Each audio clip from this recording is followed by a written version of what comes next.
5월 5일 어린이날 송은재TV 시작합니다.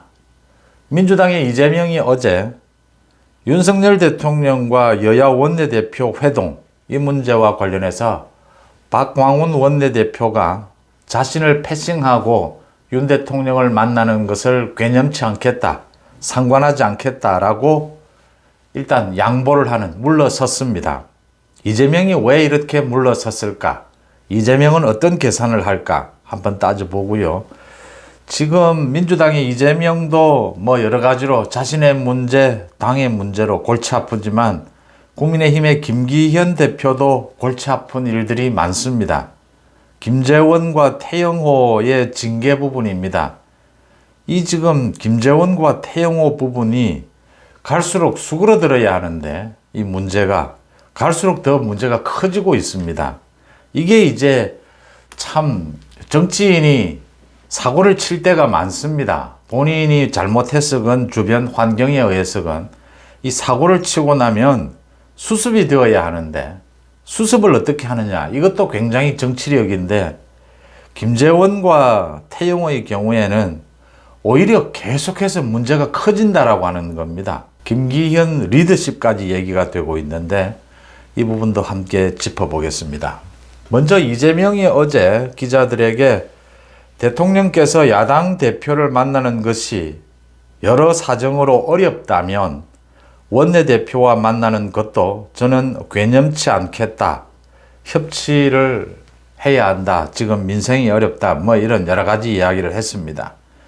이재명이 침묵을 지키고 있다가 이 사실은 윤석열 대통령이 협치를 해야 한다. 야당과 대화해야 한다. 윤석열 대통령이 그렇게 하지 않고 있다. 자꾸 이렇게 많은 분들이 오해를 하고 있고 대통령실에서도 이 부분을 홍보를 좀 소홀히 하는데 윤석열 대통령은 지난해 5월에 취임한 이후에 지난 1년 동안 계속해서 협치와 야당과의 대화 필요성을 언급해왔고 박홍근 원내대표에게도 대화하자, 협치가 필요하다, 의논할 일이 많다 계속 이야기를 했습니다. 문제는 이재명 때문에 지금 대화를 못하고 협치를 못해온 겁니다. 이 부분을 정확하게 일의 순서를 짚어야 하는 겁니다. 이재명이 대통령이 여러 가지 사정으로 어렵다면 이렇게 이야기를 했는데 대통령이 자신을 만나주지 않는 것에 대해서 자신이 영수회담을 계속 요청을 했는데 만나주지 않는 것에 대해서 대통령 탓을 하는 이게 이재명 스스로 탓입니다. 대통령이 지금 윤석열 대통령이 이재명에게 무슨 경쟁심을 가지며 이재명이 무슨 윤 대통령의 정적입니까? 대선 때 경쟁했다고 대선 때 윤석열 대통령이 이겼습니다. 이겼으면 이긴 쪽에서 끝나는 겁니다. 진 사람이 무슨 경쟁심을 갖고 앙금이 남아 있을지 모르는데 윤 대통령은 이겼는데 무슨 앙금이 있으면 무슨 정적 개념이 있겠습니까? 두 가지입니다. 이걸 계속 착각을 하는데 지난 1년 동안 윤석열 대통령이 가장 협치를 바랬고 야당과의 대화를 바랬습니다. 윤석열 대통령이 생각하는 정치가 이제 달라져야 된다라고 하는 것이 여야가 정말 일을 놓고 국민을 놓고 미래를 놓고 지금까지처럼 정쟁하고 이러지 말고 합리적으로 자유롭게 선의의 경쟁을 해가면서 이렇게 정치의 모습이 좀 바뀔 수 없느냐. 이건 윤 대통령이 당연한 겁니다. 정치권에서 윤 대통령은 경험이 없습니다. 검찰이라고 하는 전문직에 있다가 바로 대통령이 됐습니다. 이 전문직에 있었던 사람들의 특징입니다. 우리 정치는 왜 저럴까? 우리나라의 경제 부분, 전문 부분, 문화 부분은 정말 세계 인류로 앞서가고 있는데 정치는 계속해서 삼류, 사류에서 머물고 있다. 윤 대통령뿐만이 아니라 많은 국민들도 생각하는 부분입니다. 그래서 협치나 대화 누구보다도 바라고 국민의힘 여당도 윤석열 대통령이 정치권에 뛰어들고 난 다음에 국민의힘 여당을 선택해서 이제 여당의 일원이 됐고 같이 지금 정권 교체를 한 겁니다. 그래서 정치권에 대해서 여야에 대해서 윤석열 대통령이 어떤 선입견이나 이런 것도 갖고 있지 않습니다. 그런데 이재명이 당대표가 된 겁니다. 윤석열 대통령은 생각해 보게 되는 겁니다.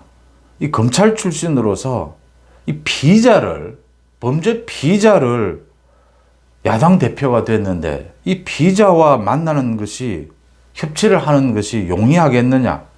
이게 고민거리인 상황에서 검수완박을 비롯해서 갖가지 민주당이 입법 폭력을 휘둘렀습니다.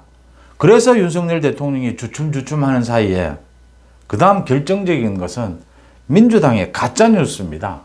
이재명이 저지르고 있는 가짜뉴스입니다. 매일같이 가짜뉴스를 쏟아내고 있습니다. 검수완박과 같은 이런 해괴망측한 입법에다가 가짜뉴스를 매일같이 쏟아내고 있는 민주당, 이재명의 피의자, 피혐의, 이것도 힘든데 가짜뉴스를 쏟아내고 있다. 이재명과 영수회담 하고 난 다음에 이재명이 무슨 짓거리를 하게 될까? 이 대통령으로서 이게 과연 이재명과 협치가 될까? 대화가 될까? 고민을 하지 않을 수가 없는 겁니다. 이재명이 무슨 여러 가지 사정으로 어렵다면이라고 이야기하는데 자신 때문입니다. 이재명 자신 때문에. 자신의 사법 리스크, 자신의 가짜뉴스 때문에.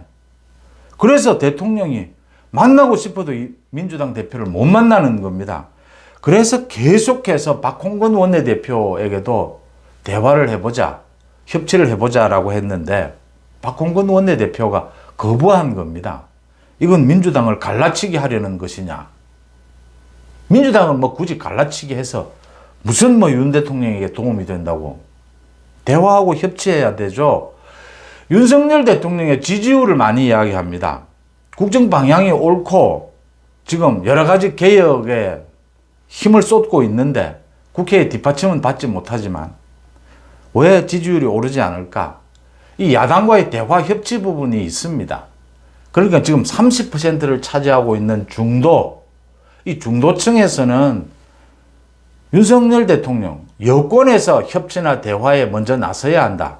만약 이재명 때문에 대화와 협치가 되지 않는다 하더라도 그 책임을 여권에 묻는 것이 중도층의 일반적인 심리입니다. 부담이죠. 협치 대화를 할 수 있다면 윤석열 대통령의 지지율을 끌어올릴 수 있는데 굉장히 도움이 됩니다. 그 다음 윤석열 정부의 지금 개혁을 위해서는 야당의 협조 없이는 한 발짝도 할 수가 없습니다. 입법에 도움이 없이는 개혁을 추진해 나갈 힘이 없습니다.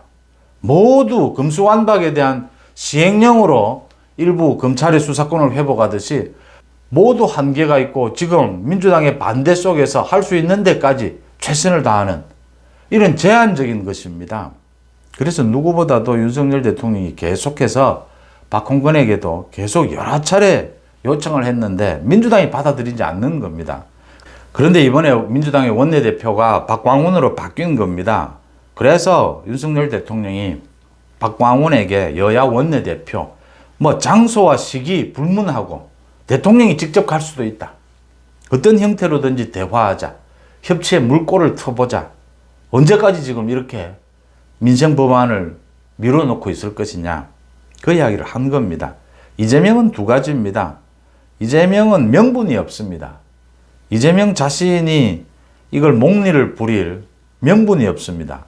명분 하나는 갈라치기를 하고 있다라고 하는 건데 지금까지 박홍근이 해왔듯이 윤석열 정부가 민주당을 굳이 갈라치기를 해야 될 이유가 어디에 있습니까? 대화와 협치하자는데 대화와 협치의 명분이 없는 겁니다. 이재명에게 가로막혀 있는 이걸 자신이 반대할 나 빼고 원내대표가 대통령 만나는 것은 두고 못 보겠다. 지금까지 그래 왔습니다. 1년 동안. 더 이상 이러는 명분이 없다. 또 하나는 이재명도 계산을 할 겁니다. 지금 이재명의 가장 큰 위기는 자신의 사법 리스크입니다. 이게 정확하게 불거진 겁니다. 돈 봉투 게이트 때문에. 윤관석, 이승만을 당에서 쫓아내면서 송영길을 쫓아내면서 이제 원칙과 기준이 뭐냐가 된 겁니다. 왜 윤관석, 이승만은 아직 검찰 수사도 받지 않았는데 쫓아내면서 검찰의 수사를 받았고 기소가 됐고 재판까지 받고 있는 이재명은 왜 당에서 나가지 않느냐? 왜 당대표직을 유지하고 있느냐? 궁색할 대로 궁색해진 겁니다. 이렇게 자신의 실리적인 계산, 명분이 없으니까 이재명이 이제 물러섰는데, 물러서면서도 이재명이 노리는 건 하나가 있을 겁니다. 윤 대통령과 이 여야 원내대표의 이 대화가 잘 되지 않기를, 윤 대통령이 자신은 이렇게 양보하고 뭐 이렇게 물러서는데 윤 대통령이 좀 자신을 만나주지 않는 것은 좀 옹색한 것이 아니냐, 이런 구도를 생각할 겁니다. 그 윤 대통령을 잘 모르는, 윤 대통령에 대해서 오해하고 있기 때문입니다. 윤 대통령은 그런 폭, 그런 뭐 개념, 그런 스타일이 아닙니다. 정치를 오래 해서 계산하고 저 사람에 대해서 어떻게 음해를 하고 어떻게 갈라치기를 하고 정치적 술수를 부리고 공작을 하고, 그건 이재명의 스타일입니다. 돼지 눈에는 돼지만 보인다, 부처 눈에는 부처만 보인다라고 하지 않습니까? 모든 사람이 자신의 생각, 자신의 스타일대로 이 세상을 바라보고 세상을 재단하려고 하는 그런 경향이 있습니다. 이재명 자신이 그러니까 그렇게 계산을 하는 겁니다. 윤석열 스타일은 그런 스타일이 아닙니다. 필요하다면 만나고, 이재명은 윤석열의 경쟁자가 아닙니다. 이제는 정적도 아닙니다. 윤석열 대통령은 이재명에 대해서 무슨 뭐 앙심이나 무슨 안 좋은 감정 아예 가지고 있지도 않습니다. 그냥 피의자고 재판을 받아야 되고 수사를 받아야 되는 사람이고, 가짜 뉴스를 너무 많이 남발하고 있다. 그게 국가에 무슨 도움이 되느냐? 그런 것 하지 않는다면 언제든지 윤 대통령이 피의자고 그런 부분이 없다면 민주당사를 찾아가서라도 윤 대통령이 만날 사람입니다. 민생에 필요하고 도움이 필요하다면. 근데 이재명은 그게 안 되는 겁니다. 그래서 윤 대통령이 이재명이 바라는 것처럼 그렇게 가지 않을 것이다. 윤석열 대통령이 흔쾌히 어제도 대통령실에 그랬습니다. 민주당이 좋은 결정을 했다. 지금 박광원이 계속 눈치를 보고 있습니다. 박광원이 사실은 뭐 힘이 들 겁니다. 입장이 애매할 겁니다.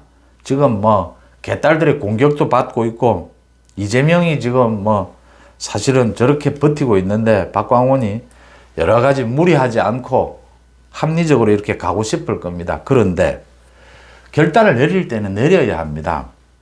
박광원이 이제 뭐 이재명이 이렇게 물러섰으니까 박광원이 나서야 합니다. 나서서 지금 이제 윤석열 대통령을 만나서 대화하고 협치하는 방안, 물꼬를 터야 하고, 더 중요한 것은 바이든 대통령에 이어서 지금 기시다 총리가 이제 방한을 합니다. 7일, 8일. 7일 정상회담이 또 열립니다. 기시다 총리가 굉장히 많은 선물을 준비해 올 겁니다. 올 수밖에 없는 겁니다. 미국이 지금 미국과 한국의 핵 협의체를 만들겠다라고 했습니다. 여기에 일본이 빠진다면 당연히 지금 일본이 몸이 달았습니다. 또 기시다는 윤석열 대통령에게 많은 빚을 지고 있습니다. 기시다도 갚아야죠. 빚을 갚아야 할 겁니다. 여러 가지 후쿠시마 원전 수산물 뭐 이런 부분들, 예민한 부분도 있겠지만 전체적으로 기시다가 뭐 기시다도 밝혔습니다. 자신이 이렇게 한국을 방문하는 것은 답방, 예의, 그 빚을 갚기 위해서다라는 뜻을 밝혔습니다. 그런 것도 예정이 되어 있는 만큼 야당의 대표로 이제는 박광원이 나설 수밖에 없는 게 현실이다. 지금 당내에서 이 말은 이재명이 아픕니다.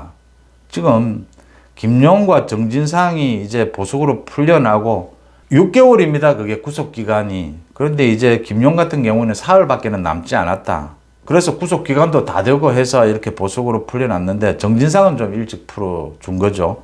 김용, 정진상, 김만배 비롯해서 이화영까지 이재명의 측근들이 이렇게 입을 열지 않으면서 검찰 수사가 좀 시간이 걸리는, 더뎌지는 이런 상황을 보이고는 있습니다. 그렇지만 이재명에 대해서, 이재명의 이런 사법 리스크, 그러니까 이 돈봉투 게이트와 관련해서는 모두 출당을 시킨 겁니다. 강제로 탈당을 시킨 겁니다. 앞으로 아마 10명, 20명 현역 의원들이 걸려들면 모두 탈당을 시켜야 할 겁니다. 그러면 계속 이야기가 나올 겁니다. 이재명은. 왜 이재명은 예외로 두느냐? 이재명에 대한 체포동의안이, 2차 체포동의안이 넘어올 경우에 민주당의 의원들의 생각이 많이 달라질 것이다 라는 겁니다.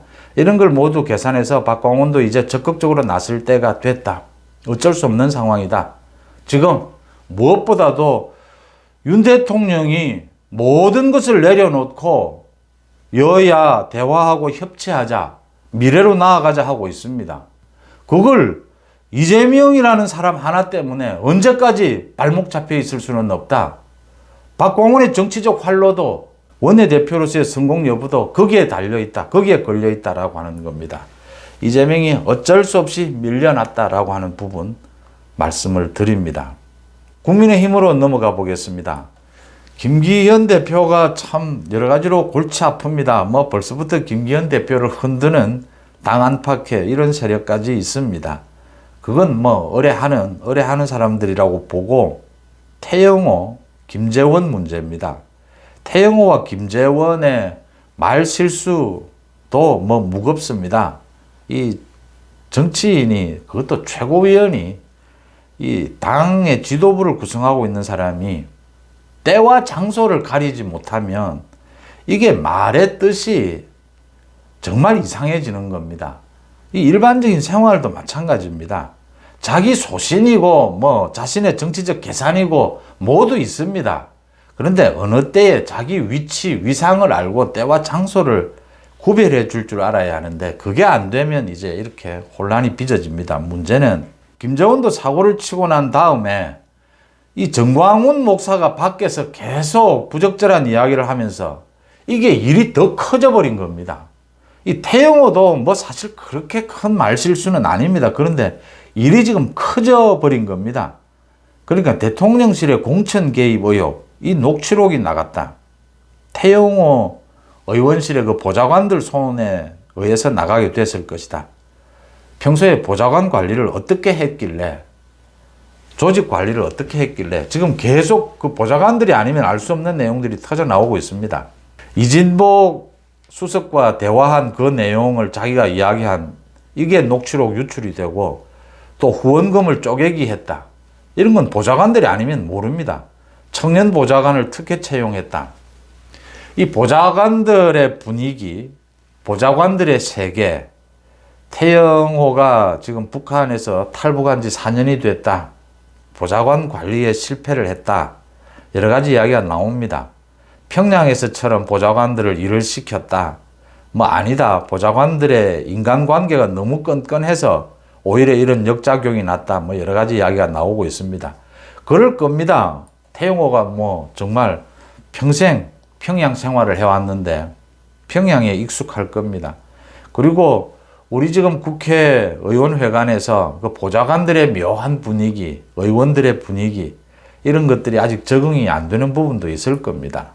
일을 너무 많이 시켰다는 이야기도 있고, 뭐 보좌관들과 사이가 안 좋아서 흔히 있는 일입니다. 그러니까 모든 내부 폭로는 가장 가까운 사람들입니다. 이 보좌관들, 운전기사 이런 부분부터 나갑니다. 이게 지금 민주당도 그렇고 유승민도 그렇고 이진복 수석이 공천을 이야기를 했다. 뭐 이렇게 이야기를 하는데 이 이야기 녹취록을 들어보면 이진복 수석이, 쉽게 말씀드려서 이진복 수석이 굉장히 입이 무거운 사람입니다.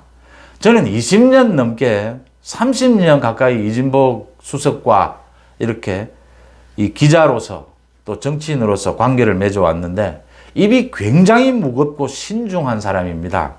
이야기 내용을 들어보면 태영호에 대해서 개인적으로 어떻게 하는 것이 좋겠느냐 이렇게 조언을 해주는 내용입니다. 그 태영호가 한 말이 과장이고 거짓말이 아니다라고 하더라도 설사 그러면 공천을 뭐 받을 수 있는 길도 더 넓어지지 않겠느냐, 거의 조언 수준입니다. 지금 정무수석이 공천권이 뭐가 있으며 아무런 권한이 없는데 무슨 공천을 개입을 합니까? 지금 분위기에 정무수석의 이름으로 이야기한다라고 해서 그게 대통령의 뜻이다. 그게 대통령의 뜻이다 실리는 문제가 있고 실리지 않는 문제가 있습니다. 그 태영호가 한 말을 들어보면 태영호 자기 말대로 과장되고 태영호 사실 거짓말입니다. 그 이진복에게 들은 내용과는 전혀 다른 엉뚱한 내용으로 보좌관들에게 한 이야기다라는 걸 금방 느낄 수가 있습니다. 이걸 가지고 유승민은 또 대통령이 공천권을 다 휘두를 테니까 유승민부터 징계를 해야 되는 겁니다. 유승민부터 지금 당에서 쫓아내야 지금 태영호나 김재원 징계를 한다라고 해도 사람들이 합리적으로 이해를 하게 되는 거다라는 겁니다. 태영호도 이렇게 이야기가 자신이 일을 저지르고 난 다음에 문제가 더 커져가고 있습니다. 8일 이제 이 윤리위를 열겠다라고 하는데 8일 결정이 될 수 있을지 당 지도부에서는 지금 김기현 대표는 이걸 조기에 매듭을 짓는 것이 좋다. 7일부터는 지금 이제 기시다 총리가 방한을 하니까 정상회담이 열리니까 조기에 정리를 좀 하기 위해서는 최고위원직을 사퇴하라. 김재원, 태영호 마찬가지입니다. 그러면 좀 윤리위 징계가 있기 전에 좀 정리가 되지 않느냐. 윤리위 징계를 최대한 낮출 수도 있지 않느냐. 좀 지도부의 이 혼란을 매듭을 지을 수 있지 않느냐. 여기에는 무게중심이 지난번 김재원, 태영호가 그동안 저질른 이 사고보다 앞으로의 걱정입니다. 김재원, 태영호의 이 스타일로 봐서 이 일을 저지르고 이걸 수습해 나가는 스타일로 봐서 앞으로도 더 사고를 칠 가능성이 높다라고 하는 점입니다. 말을 가려하는 아직 연습이 충분히 되어 있지 않습니다. 조직 관리라든지 뭐 보좌관 관리 많은 이런 부분들도 있겠지만 일단 말을 어디에서 어떤 표현을 써야 하고 어떤 강도로 해야 하고 어디에서는 말을 줄여야 하고 어디에서는 말을 쏟아내야 하고 수위 조절을 해야 하고 색깔을 바꿔야 하고 이런 부분들이 말을 많이 하다 보면 방송에 출연도 많이 하다 보면 뭐 이렇게 되는데 최고위원은 이제 뭐 스피커가 주어지죠. 말을 할 기회가 많습니다. 앞으로도 사고를 칠 우려가 굉장히 높다라고 하는 겁니다. 지금 이를 수습해 가는 걸 보면 태영호가 뭐 물러서지 않겠다, 버티겠다, 사방에서 자신을 공격하는데 굴복하지 않겠다 이러는데 뭐 굴복을 하든지 사방에서 공격을 하든지 뭐 그것보다는 자신이 지금 뭘 잘못했는지를 먼저 충분히 깨달아야 답이 보일 것이다. 김재원, 태영호 자신이 뭘 잘못했는지를 정확하게 봐야 주변에서 자기들을 어떻게 보고 있는지를 정확하게 인식해야 이 해법이 보인다라고 하는 겁니다. 최고위원직을 유지하는 것이 맞나? 개인으로도 당으로도 한번 냉정하게 생각해 볼 때입니다. 이런 식의 일의 수습 능력이라면 앞으로도 계속 사고칠 우려가 있다라고 하는 점 지적합니다. 송은재TV 마칩니다. 고맙습니다.